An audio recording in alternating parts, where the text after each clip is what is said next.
So I just started taking art jobs right out of high school, and I illustrated children's books, and I did murals and graphic design work and custom portraits and pretty much anything anyone wanted me to do. And it just sort of snowballed. I started joining art collectives online, and we would do shows together. So I would get in touch with galleries, and it's awesome. It's crazy. You know, I still can't believe that people want to buy my art. Welcome to the Conscious Rebel Podcast with your host, Lucy Morningstar. Hello, Julia. Thank you so much for coming to the Conscious Rebel. I'm so happy to have you. Yes, thank you so much. I'm so excited to be here. Can you please just tell us who you are, what you do, a little bit about yourself? Sure. So I'm Julia Gabrielov, and I'm a Ukrainian-born artist. And I sort of grew up all over the place. My family immigrated from the Ukraine when I was 2, and we lived in New York for most of my childhood, and then in Virginia, and now I live in Florida with my husband. So I am fantasy surrealism artist is what I like to describe it as. I do a little bit of realistic women mixed with nature and fantasy and animals, and I just trying to like combine everything together, and you know, just sort of let it lead me to whatever it's going to be. And your work is really beautiful, and I'll for sure put some images on the video. They have this soft this kind of soft, gentle beauty to them, and light. That's how I use the white space. Like I really like that. Thank you so much. Have you always been an artist? Like when did you start practicing art? Yeah, I've been an artist pretty much my entire life. I've always loved to draw. I've made my mom draw with me when I was little, and then I just doodled all over my notebooks and everything in school. And I just knew that it's all I wanted to do. I always wanted to draw. I would sit in my room as a recluse, and I would just draw and draw. Yeah, and so I'm just so fortunate now to have been made it into a career, and it's what I've been doing full time now for about actually almost 10 years. It's been a while. Wow. Okay, so how did you make art into a career? Because as a lot of people know and have experience, it's not that easy to turn making art into a full-time income. So how did that happen for you? Right. It's not very easy. I always tell people it's not a 9 to 5, it's a 24/7. So it's something that, you know, you have to be very passionate and driven about. I wanted to go to art school, but I could never really afford it in my adult life. And so I just started taking art jobs right out of high school, and I illustrated children's books, and I did murals and graphic design work and custom portraits and pretty much anything anyone wanted me to do. And it just sort of snowballed. I started joining art collectives online, and we would do shows together. So I would get in touch with galleries, and you know, Instagram was really cool because I put my stuff up, and then people would contact me and want to work together and everything. So it just kind of kept rolling, and it's awesome. It's crazy. You know, I still can't believe that people want to buy my art. Like, I'm just this nerdy girl that draws. I don't know if people want to buy my art, but it's awesome. I love it. It's my favorite thing. Okay, so really just putting yourself out there, just being persistent. Yes. Yeah. You just, because there's a lot, you know, especially with Instagram, there's a lot of artists, there's a lot of people out there, but I think there's a market for everybody and everything. So I think, yeah, just putting yourself out there as much as possible, and, you know, joining some groups and just kind of networking. You know, everybody's online. So it's much easier now than I think back in the day when we had to go gallery to gallery and show off work. So do you find most of your customers online now versus like in person? Oh, okay. So you get more work online than like person to local, that kind of stuff. Yeah, it varies a little bit. I like to do local shows too. I do like tent shows where I set up my art. And I started working for Disney World a couple years ago. They do the Festival of the Arts, so I'll go up there, and it's a great place to network. So I try to do a little bit of both. I like to do the real world art show, but online too. It's just this ongoing gallery where you can just post, you know, as much art as you want, and people see it, and it's pretty awesome. When did you start Instagram? Like start using it like more intentionally to share your art? Definitely several years ago. I wasn't like one of the first people on there. I think I had Facebook for much longer, but it's definitely been like a good 6-7 years that I've been on probably both platforms. Okay.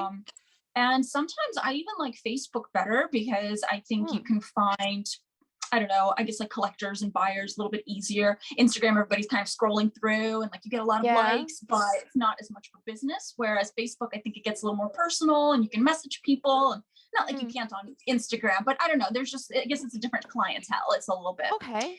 a different thing.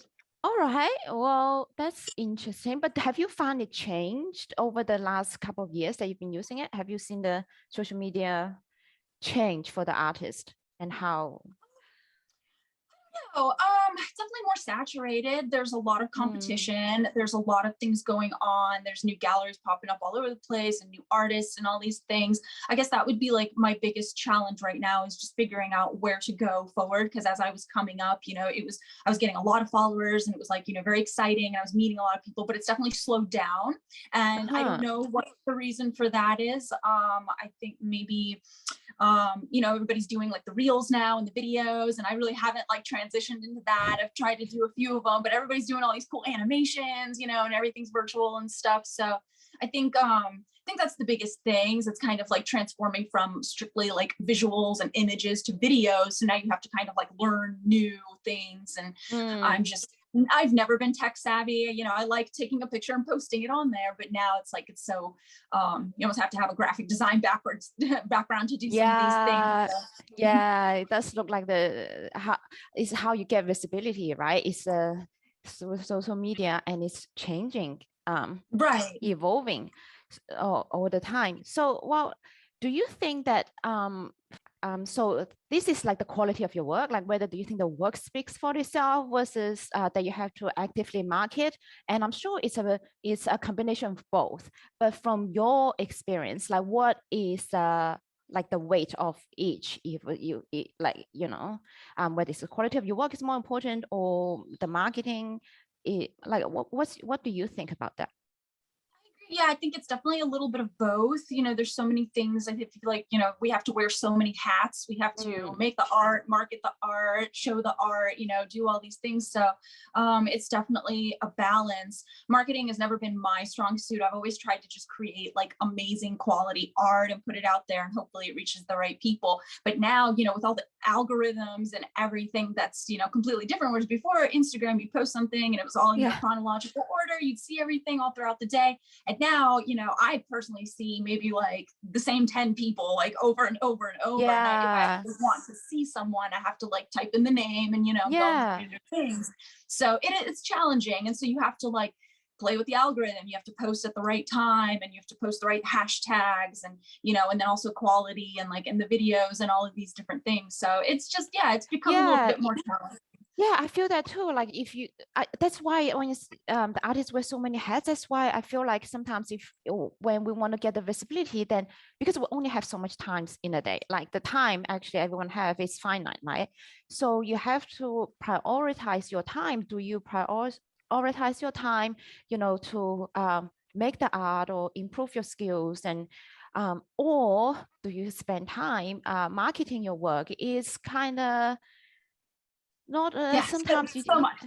It's not an easy choice, and sometimes I would just rather just not even make like sellable work per se. Sometimes I just want to practice and get back to the fundamentals, and you know, make master copies or take some class from artists I really admire to just get back to the skills and not even worry about selling. But then you also want to make some money, otherwise you know, it's not sustainable. So I feel like how do you balance those things? Gosh, I honestly just take every project as it comes along. It really just depends on what it calls for. Luckily, I do get a lot of commissions, and most of the time they are very fun commissions. People just kind of, you know, they give me their reference photo, but they usually give me free reign, you know, of anything that I want to do. So that becomes kind of like a word of mouth kind of thing. But yeah, it just depends on what it calls for. You know, if I'm going to be part of a show, you know, I try to repost things as much as possible, get people interested and things like that. I have a website that I neglect so much. I'm so not a tech savvy person. I wish I could hire someone to do all these things for me, but yeah, it's like kind of just take every day as it comes. Julia, let me keep going. I'll ask you a question. Okay, I want to ask about commissions, right? Because I do commissions too. And when you talk about your commissions, people just give you some reference photo and you have free RAM to do whatever you want. And then I have a question because for my commissions, probably it's because the way I market it, then my client always want a likeness, right? Because it's the portrait of them or there's someone else. So what's your commission? Do they require likeness or doesn't matter for your commissions? It varies. A lot of times, yes, they want to have either themselves or, so I'm mostly exclusively draw women. So a daughter or something like that. And yes, they want it to look, like them. So they usually give me a lot of photos and I sort of choose the one that speaks to me, that I'm inspired by, that I could see, building an image around her. And then, most people, they'll give me like a few other things, she really likes birds or she really likes butterflies or something like that. And I'll put that in there.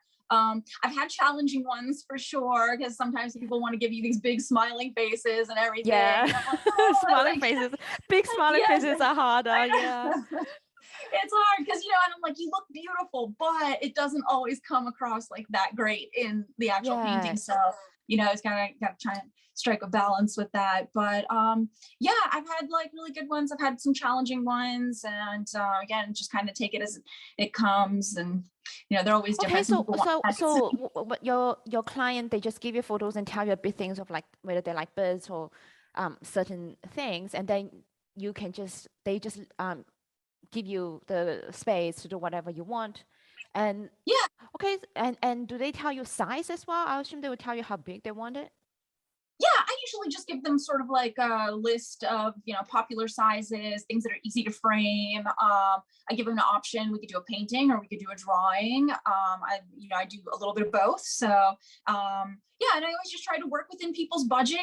They just kind of tell me like, kind of what they want. And we try to figure out a size and a style and everything to just fit what they want. Okay. So So for drawing, right? So what do you consider to be drawing? Like your pastels and your pencils, they are those like drawings? They're still color.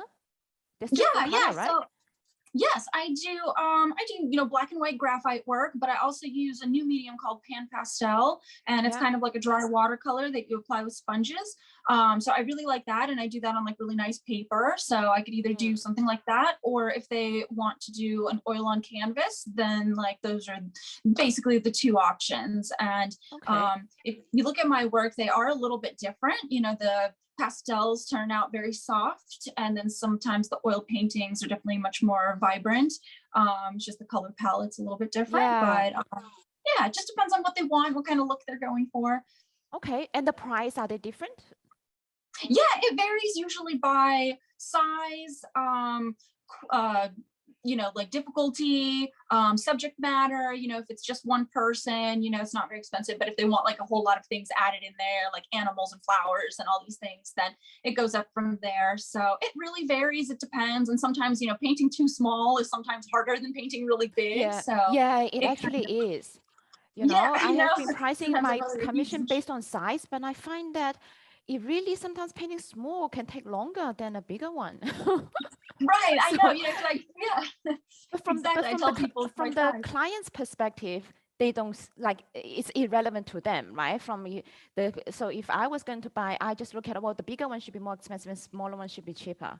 So I'm kind of just thinking maybe I should stop doing small size commissions because for that reason, people from the totally understand from the buyer's perspective. Of course, it's like when we buy something, why should a small painting cost the same as a bigger one, right? Sure. Yeah, exactly. So you got to find that good balance of, the right size. Cause sometimes people think that like, oh, if I do just like a tiny little 4x6, it's not really gonna be cheap. that much, but it depends, like little diamonds are small, but expensive. Yeah, that takes even so much work than a big one. Like big ones sometimes are even easier to do than a small one, because even if you want to go into some detail, it's way easier.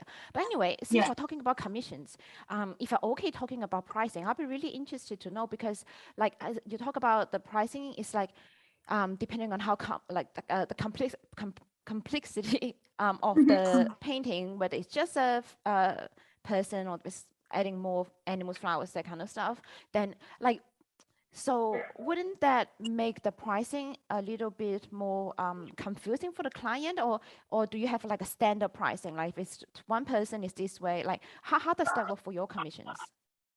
Sure. I do have some standard prices just because now like I've done so many that I kind of know like another factor is time, right? Like how long it's actually going to take to finish it. So now I kind of know, if I do this size and I do, a person and a flower, like it's going to take me this long and I can charge this much. So I try to keep it as less confusing as possible. I give them like, some of the popular sizes and popular themes and things like that. Try to keep the options down too. I feel like when people have too many options, it's hard to make a decision. So I give them the popular sizes, but then I also say, hey, I can do bigger, I can do smaller, whatever you like. And obviously, if I come in too high with the price, then I'm like, okay, well, let's just do like a little bit of simpler style, or like one less animal or something like that, or maybe one size smaller, so I'm okay. really easy. I'm really easy to work with for that kind of thing. Pricing it's so difficult, because like sometimes things take so long and you're just like, well, how do I price something, that takes me like 4 months to do, it's like, I can't be ridiculous about it. I can't say it's like, oh, it's like $20,000, but you also want to be fair to yourself. So it's difficult. And I try to have so many projects going at once that it's sustainable for me and affordable for the customer. Yeah, okay. So it's good to have some standard price. And then if the client wants to add ons or negotiate, then you go from that. Yeah, I think I also have a standard price because it just less confusing and give them some option to choose from. It probably makes the sale easier. Yeah, for sure. Right. I think so. The business thing part aside, I think that's, I think probably it's straight to the point, the business part, how all that kind of stuff. I want to ask you something that's a little bit more on the less practical side. So Sure. What inspires you? Well, I've always painted women. I don't know. I just love the feminine energy, and, women are so beautiful, and obviously, and then I love nature and the flowers and the animals and all that. And I think they just go together so well. I don't know why I've always painted women. I remember even in like my notebooks at school, I was just always sketching pretty girls. It's just like, maybe it's, Disney inspired, little anime kind of thing. There's always just like a beautiful heroine. So I've always been inspired to draw women. And now I think I do a lot of like symbiotic relationships. So even like, I paint a lot of women, but to me, I just kind of see a person, and then it's like their relationship with nature and how everything is kind of connected. And, I believe we were always supposed to be friends with the animals. So I draw a lot of women and animals together, like running with horses, or, standing next to a lion, or one of these things where I just feel like that's like what we were always supposed to be. And, maybe we can get back there one day. You know what? I have just my theory about why we like to paint women more. And I feel like, because what do artists do? What is art supposed to do? Put beauty, which is probably an abstract contract, into something that we can visually see, right? Even if, or in other forms, you can read, hear music, right? So and my theory is like women is the embodiment, probably in our subconscious, whatever, of beauty, right? Like even in just pop culture, you see, regardless of how we think the woman should be, like the social construct of what a woman should look like, but still that is still the underlying concept, or the understanding that women represent beauty. So I think as artists, if you want to represent beauty, then it's just women that, whether it's a man or male artist or female artist, that we just like to paint women more. Exactly. Yeah. I think, male artists have painted women for, thousands of years now too, because I think we do, we love beautiful things. We're drawn to beautiful things. And like you said, it is subjective, of course, people find different things beautiful, but I think there is still, we do come together and we do find certain things just exquisitely beautiful, right? Like you could see a perfectly beautiful open rose and you're just like, Yeah. that's beautiful, right? I think we can all agree on that. So I think, yeah, it's the same with women too. And you see like a fragrance ad or something, and it's just like this beautiful woman in this dress, and it's just so pretty. It just touches your heart. So yeah, I think we want to express beauty. And I think that it's just natural. Yeah, and also in your work, there's a lot of nature, right? You see your work that have flowers or even trees. There's one I like where you have a girl that have looks like they have tree branches coming out of her head, or it's like merged, like you say, a symbiotic relationship. And nature, Mother Earth, is represented in a female kind of term, right? So I think there's also that like that alignment there, how nature is beautiful, and nature is often referred to as a woman, as female. Yeah, absolutely. I think that's all part of it. And I think, yeah, that's probably why I'm just so drawn to merging the two of them together and just showing that relationship, how it's like a woman and it's Mother Nature, and how it's all just kind of cyclical, and everything just kind of like, just kind of flows into everything else. Have you always Lisa, you always liked to paint women, but have you always liked to paint women with nature, or like how has that changed or evolved through the years? Yeah, that's always been my biggest inspirations. I love painting flowers, and I like taking things that are very small and making them really big, and then maybe putting a face in there or something like that. Yeah. Just kind of, yeah. I saw some of that. Show the beauty of like little tiny things that may be overlooked, and sometimes they're the most beautiful. So yeah, and I don't know, my work is always kind of evolving. I'm always kind of getting inspirations from new things. So I don't know, in the future it might be different, but for now, yeah, it's pretty much my first love. It's women and nature in some way, just all entangled together. Take me through, if you can, one of your recent pieces or one of your favorite piece. Where do you get inspiration, and how do you execute it from start to finish, if you can? Sure. Yeah. Well, again, it always varies, but generally, I always find a muse first. So I usually find a model. I've been very fortunate. I modeled myself for almost 10 years. So I have a lot of very pretty model friends. And so I usually would have someone come over and we would do a little photo shoot. And then I'd sort of create like a fantasy world around her.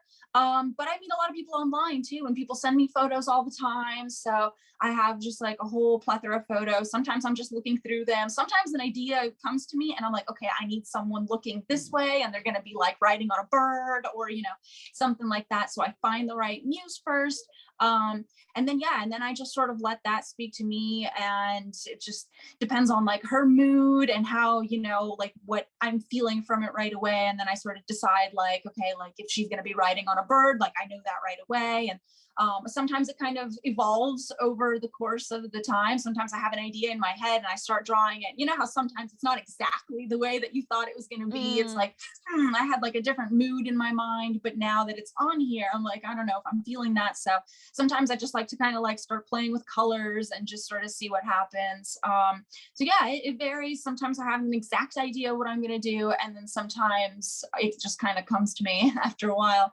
And it's taken me anywhere from like a couple weeks to like a couple years to finish paintings. So. Oh, okay. Some paintings can take a couple of years. Wow. Yeah. So when you say, like, say you have your muse and then you develop a fantasy land. So the fantasy land is when you talk about sometimes right away, or even you had it before you take the photo, what kind of things you want. Sometimes you just look at the photos and then they give you the inspiration as what kind of fantasy you want to put it in. Okay. And sometimes the thing that might even change as you start to do your sketches. So do you do your sketches digitally, or do you actually do them on paper? Everything's on paper. Like I said, I'm not a very digital person. Like I feel like I have to be in this world, but if I didn't, I like tangible things, I'm not a big fan of all the like, what is it, NFTs and stuff. I mean, maybe eventually, because I feel like that's just where the future's going. But for now, like I like my tangible tokens. So yeah, everything's on paper, and sometimes I sketch and sometimes it just really depends. Sometimes I'll go right into it and start painting. Kind of depends on the piece and like what my inspiration is. I usually do try to sketch the face at least, and like, you know, a little bit of the composition, just so I know kind of generally where I'm going. But yeah, and if it's a drawing, I obviously have to sketch it all out first and refine it, erase everything that, you know, doesn't need to be there. But yeah, usually it's all on paper. And I want to ask you, you know, what do you think is the purpose or meaning of art? It is. It's funny, you know, sometimes I call art like the last luxury, because you're right. Like, it's not something that you need to have, you know, it's not clothes, it's not food, it's not shelter, it's not any of these things. But for some reason, you know, we are really drawn to it and we really love it. And I thought, you know, like with the last 2 years with like COVID, when everything shut down, I was like, oh man, nobody's going to be buying art because everybody has better things to do. Right. But I actually found that my business didn't dip at all. It was actually very good pretty much that entire time. And I think it's just, especially like, you know, if you think of COVID like such like a dark time for the whole world, and if people are buying art, then, you know, they want something that's happy and beautiful and just something that adds, you know, some deeper meaning to their life. You know, we don't know why we can do what we do, you know, it just kind of comes naturally to us. It's always come naturally to me. Like, I had art teachers, I had, you know, mentors, and my mom was a little bit of an artist, but it's just always been inside of me. This is just something that I always wanted to do. I wanted to create. So, you know, I think it's just, it's a big part of us. I think for some reason, like, we are drawn to beautiful things, I think. So there's beauty, and also like you say, during these dark times like COVID and that kind of stuff, where people still buy art, like, right, you would think that would they have much better or urgent or important things to spend on with their money, but they actually still buy art. So I wonder if it's also art also connect them with beauty and also hope, right? So when there's a sense of hope, a sense of connection with something that is not just our immediate environment that make us feel unsafe or whatever. Recently, I was watching a video by Professor Jordan Peterson. I don't know if you have heard of him. He has a whole series of lectures that he talked about the stories from the Bible. He talked about art and what is the significance of art. He said something, I don't remember his exact words, but basically he said art, he also connect with beauty, and how beauty is the path or the road to God. And I know you have some experience that we talked about that. Would you like to share? Sure. Yeah. And, you know, I mean, because art is so emotional, and it is very hard to explain why we like it and why we're drawn to it. And it's a lot of abstract concepts, right? So for someone who doesn't believe, you know, sometimes it's really difficult to explain, like, well, you know, what is love? What is beauty? You know, why are we so emotional, you know, during these things? But yeah, and I think you're right. I think it comes back to God. You know, we also, I think as artists, we all do it in our different ways, but we strive for perfection, and it means something different for everybody. Like, I know I do with every piece, you know, I try to get better and I try to grow as an artist and learn a different technique, you know, just to kind of like keep climbing and keep, you know, just trying to achieve, like, I guess what in my mind would be perfection.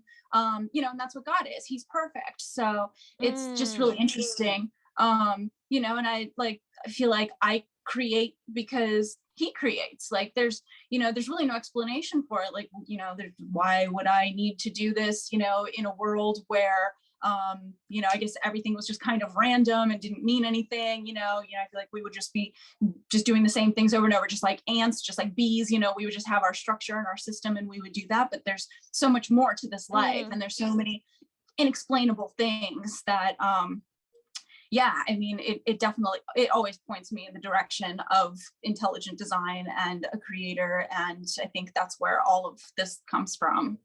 Yeah, but you didn't always believe this way, do you? No, I didn't at all, actually. Growing up, I wouldn't say I was an atheist per se. I think I always believed, you know, that there was something. I liked to believe in like a spirit world, and you know, there's so many people that say that they've, you know, seen ghosts and all of these things. I always believe that there's like something more, you know, than what we see. our consciousness, where does that come from? Like how, well, how does this even work? Sometimes we get, emotions from other people and things like that. So I always thought that there was something more, but it was really in my kind of immediate adult life that I started thinking this way. I just started seeing all these patterns, especially my second love right now is gardening. And we've been growing food forest in my backyard and front yard. And it's just so incredible to watch these things. Like they know exactly what they're going to be. The seed is already programmed to be whatever it's going to be. And it's so fascinating. I did like recently just start studying all of these things. I became fascinated with history, trying to just like dig back to our roots and like see where we all came from and how all of this came to be, social structures and everything. And here I am now. I'm very, very spiritual. I definitely believe in a God, and I've been reading the Bible and everything like that. And if I would have talked to myself like, I don't know, 20 years ago when I was in high school, I probably would have just laughed and it would have been the most ridiculous thing. It's like, oh, the Bible, oh my gosh, another system of control and all of this stuff. But I don't know, it's so much more than that. And I think a lot of people, if they actually took the time to look into it and then pass judgment on it, I think, they would probably reach the same conclusions as me. But unfortunately, I don't know, everything's just been turned into a giant meme, and everybody already has their mind made up about like what everything is. And it's difficult to I want to ask you, because it's like the last couple of years has been a change, a shift for a lot of people. And I had actually tried to, I actually did Bible studies with different kind of religious Christian groups, and I never really felt a connection. In my mind, probably, I still think of religion as a tool of population, like a mind control tool, Right, yeah. So I've also believed there's something more that we don't see. And if I try to read the Bible, it's not that easy to understand. When I read the Bible, I can see it at face value what it is, but how do you actually go beyond that? Like people that also say it's a code and you need a key to unlock it to really understand it. And like, how do we even begin then if you don't want to go through the churches and if you don't want to be part of the system of control, but you want to develop your individual, like your own relationship with God? Like, how do you go about that? Right. Yeah, I actually have kind of a similar path. I started out doing Bible studies with groups of people, and my husband and I tried out different churches, and it never felt quite right. I don't know. We just didn't really click with the people. And I found that the services kind of lacked substance. I wanted to know not only about the ancient past, which they do teach some of that, but they really don't go into a lot of detail. And then I wanted to know how it applied to today. How did we get here? And how does it explain our entire state of being, whether, it's people, how we interact, why are there so many bad things in the world? Why is there so much pain in the world? But why are there also so many good things in the world? Because you can't look at the bad without the good. So I think I took it from like where my interests were. And so that was nature and creation. And I wanted to know whether we were created or evolved. And that was kind of like where my journey started, because that was something that really, really interested me. So I started doing a lot of history and simultaneously reading the Bible. And you're right. And it is very difficult. And it is kind of a code. And it's like some books I've read so many times already in the Bible, because the Bible isn't just one book. It's 66 books written by 40 people over 4,000 years. And it just all comes together in one story, quite miraculously, actually. And every book relates to every other book. And then there's like codes and things in other books that go to other books. So it is like knowing where to start is really crazy. And most people start in Genesis because it's the beginning, but it's probably one of the most difficult books because there's so much in it. In every single sentence, in every scripture, there is just so much that people a lot of times just either write it off as fantasy or just say like, oh, this is too hard. I don't really want to dig into all of this. So I don't know, just the long and short of it, I guess, is just find something that interests you and start there. Like if you're really interested in like our times now, I would start with the New Testament and go forward from there. If you're interested in, say, like there's women in the Bible too, you know, there's 2 women that have their own books and they're incredible stories about women and loyalty and courage and just all of these amazing things. And then there's books about all kinds of other things, you know, if you need any help, just like spiritually pick me ups, you know, these kinds of things, there's stuff for that too. But I balance it with watching a lot of videos and things too. I like to watch scholars. I like to watch, you know, professors, these people that have been studying these things for, you know, 30, 40, 50 years, and they're up there giving their knowledge. And then I apply it to what I've already learned. And it just kind of keeps going from there. And yeah, I watch lots of different people, and you know, I'm still trying to find my group of people, I guess. I've built like a good online community of people that I really like to talk to about these things. But locally, I haven't really. I don't know. I'm just not a huge like church person. I wish people would just maybe come into the house and just have like conversations. Yeah, and just you be know able what? to, you I know, actually locally very recently found like my chiropractor. Which I found them very recently, and they actually have very similar views as mine, which is very different from the majority of people that I know locally or online that verbally say express their views, you know, on the vaccines or on the COVID pandemic and all that kind of stuff. Like very rarely that I find people that you know agree right, with I know. what I see. So my chiropractor, their whole family are on the same page and will agree on these kind of things. And turns out they believe in God too, and they also don't go to like quote unquote church. And what they do is like what you say, they have a local like 4 families where they just host their Sabbath on rotation.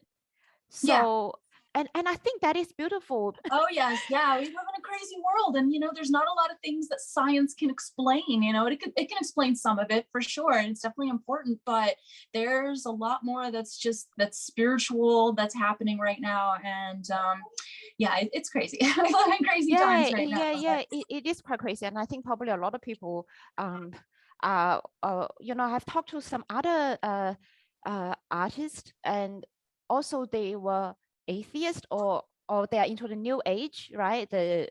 Because as an artist, I don't think you can totally believe there's nothing out there. Otherwise, where does your idea come from? How do we do it? Yeah. Right, it does not just generate like between your ears. There's something. So a lot of artists, even though they don't believe, they did not yet believe in the quote unquote the God in the Christian kind of way, but they will always believe there's something more. And I find some of them have actually returned to the Bible. Probably they are not interpreting it as what's been taught in the church, that kind of way, but it's always talk about like your own relationship with God. Or I think the word God also probably because of the so many years and how religion, even the Catholic, the Christian religion has actually been used as a tool of control, and people have this resistance and even develop some kind of like dislike for that word. And I think it's I'm not sure if this is a way to actually push people away from a way to make meaning out of chaos, right? Actually to push people into chaos and push people away from order, so that for whoever want to orchestrating all this, they then have more power because the mass is in chaos and they have no order to orient towards themselves. Yes, yeah, because people will, you know, when they look at organized religion, they do see a lot of corruption. They see a lot of hypocrisy. They see a lot of abuse of power in so many different ways, right? And I think that is kind of what happens in this world, you know, once you climb up these ladders and once you reach a certain amount of power, the other powers that be aren't going to leave you alone, you know. So it's like you either join their power structure or you're going to fade away. So a lot of people end up, you know, selling out, for lack of a better word. You know, you have a lot of these televangelists and all these people. And you know what I found in my experience though is a lot of these people don't actually teach the Bible. You know, you'd think that like because they're Christians, they're Catholics, their go-to reference material would be the Bible, right? What else would there be? But I found that, you know, they sort of take the gospel or any part of the Bible and they twist it, you know, and they make it into something that maybe, you know, soothes their narrative or sells something, or, you know, I don't know, there's so many examples. I can't even think of one right now, but I think people know what I'm talking about when it's just, you know, so many things have just kind of been perverted. So I don't know, for me, I went back to the Word of God. I wanted to read it for myself. And yeah, like we said, I mean, it's difficult and you don't really know where to start. And I tried to read certain books at certain times, and I feel like maybe like my mind wasn't ready for it or something, because like it literally might as well have been in an alien language, because it was like nothing made sense at all. I was like, this doesn't make sense. I don't know where to start here. But I find like the more I dig, like you know, because that's what it's all about, right? God asks you to seek him. You know, he says like, seek me and I will present myself to you. So I think that's like what it's all about. You know, we're all on this journey right now. I think there are a lot of people, for whatever reason, that have become very spiritual lately, like myself. Like I never thought that I would, you know, be a Bible reading, you know, person, you know, all this stuff, because I don't know, growing up, like my dad's Jewish, my mom is Orthodox Russian.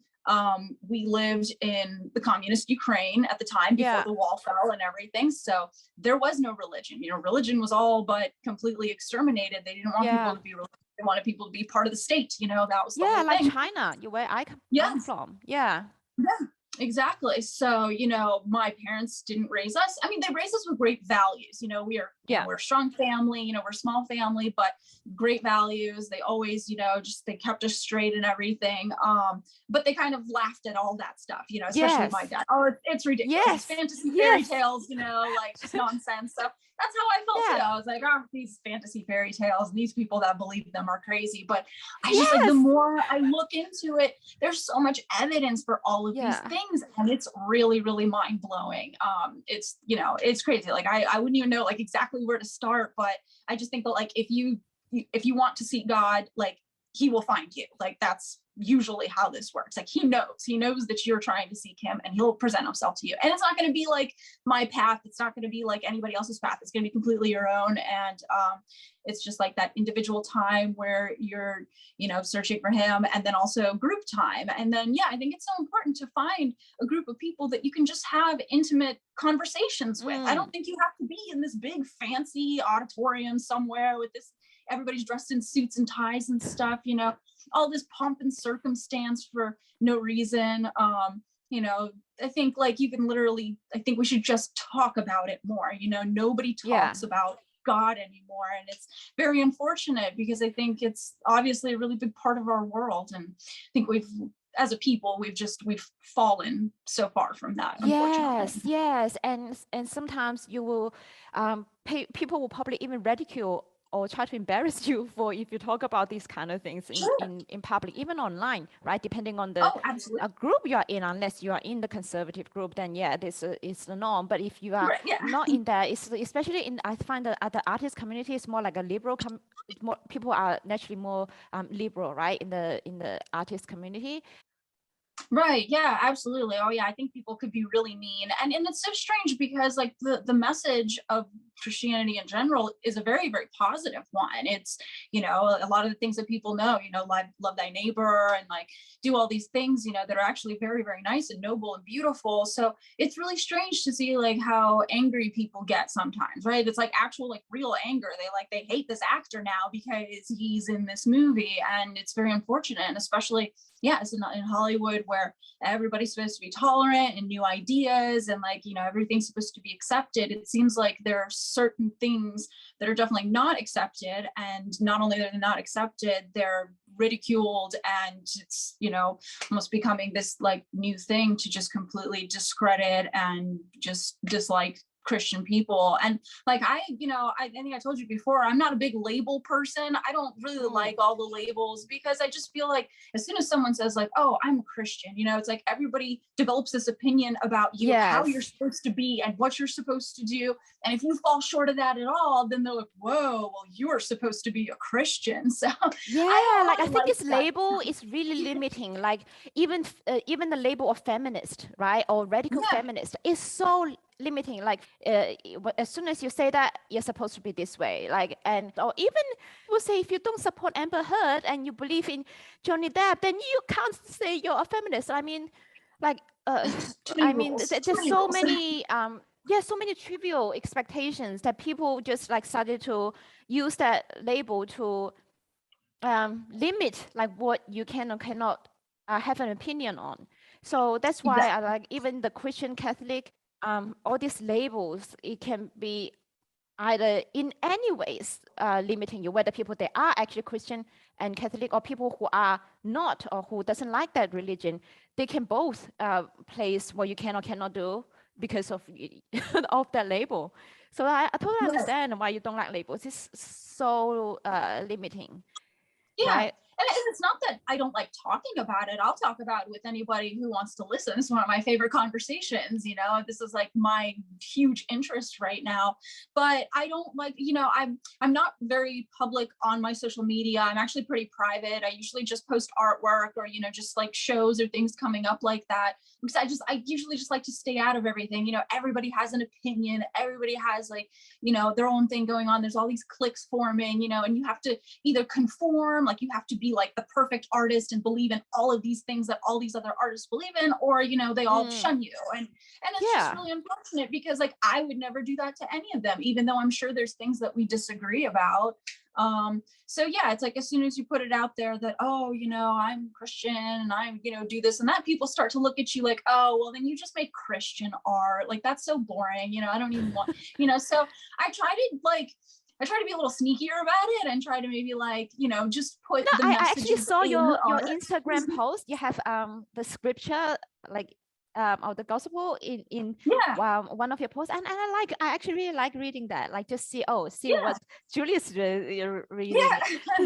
And I'm trying to do it a little bit more, but only here and there. I don't want people to like get turned off by it. And again, it's not because I don't want to put it out there, but I love to reach a really broad audience, and I have that. I have so many different people of all different backgrounds and ages and everything, and I would rather introduce ideas gently in a way that anybody can understand, through beauty, through the power of nature, and through the power of women, and all of this, instead of doing like blatant, I guess I don't even know, Christian art. I'm not even sure what Christian art would be these days. Like, I know there was a huge Christian art movement, but now everything, unfortunately, I don't know, a lot of things are very dark. Like there's a lot of dark that's art why right I now. really love your art, because your art is very light, right? It's like very light, and also, like I say, you like to send your message to the world through this more soft and gentle way. But soft and gentle doesn't mean it's not powerful. And I feel like your art is beautiful in the soft, gentle way, but also is powerful. You. Yes, that's a really great compliment. I love that. Because I just, I want to reach everybody. I want everybody to be able to come, to do this path their own way. I don't want to necessarily, beat anything into anybody's brain. This life is, your own to walk, however you want to walk it. But if I can introduce some beautiful, loving themes that are biblically based, that do come from like a Christian background, I want to be able to do that. So I don't know, I feel like my art is always kind of transforming, and maybe next year, I will do like, biblical art of some sort or something. I don't know. It depends. Like, I have some ideas in my head, but again, they would be things that are kind of like subtle themes, just things that like everybody can enjoy. I try to keep it light and beautiful. To wrap this up, tell us where people can find you. Obviously, I will list all your links in the description, and also tell people if they want to purchase your art, the prints or commissions, tell us how they can find you. Sure. You can reach me. My social media and my website is always my name, Julia Gabrielov. So whether it's Instagram, Facebook, website, juliagabrielov.com, feel free to email me or shoot me a message on social media. I'm usually always available for commissions. There might be a rare time where I have too many, but generally I'm always available, and I have art for sale on my website, and I'm always creating new art. So just follow along on Instagram or Facebook or something.